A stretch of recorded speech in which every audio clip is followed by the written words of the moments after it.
اسمحوا لي أقول تحية صغيرة.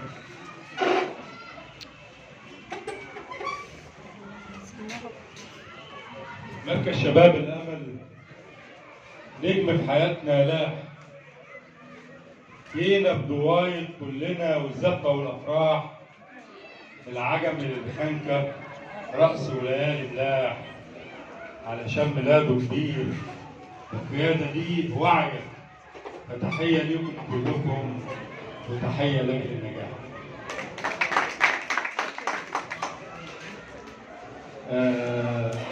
أنا شايف الجو وطني وما كنتش أقول القصيدة دي، لكن طالما الجو وطني وكده فيمكن التاريخ بيعيد نفسه. فأنا كان قصة ابننا محمد صلاح استمرت أكثر من 20 سنة مع سلمان خاطر قبل كده. فهقول قصيدة بعنوان البركان، بقول فيها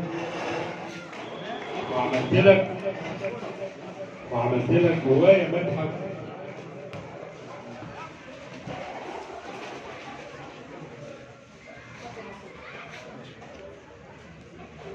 قصيدة البركان.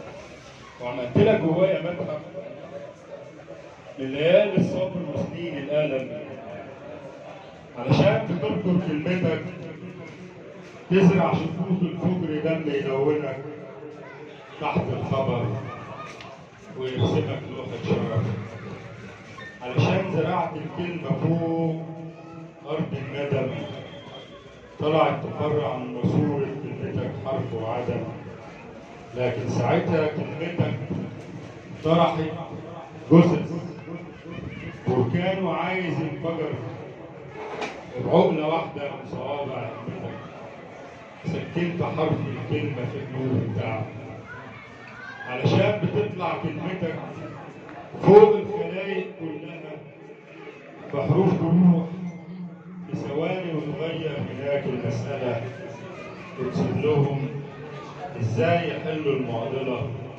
من وقتها.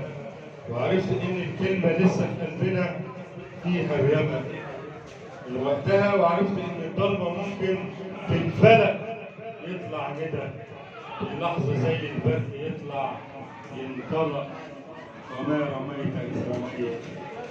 كان التحدي فيك نفق، عديت ليالي الخوف بلحظة بتحدفك وتعرفك ازاي تعيش، تطلع حروفك على الشجر تجني الثمر.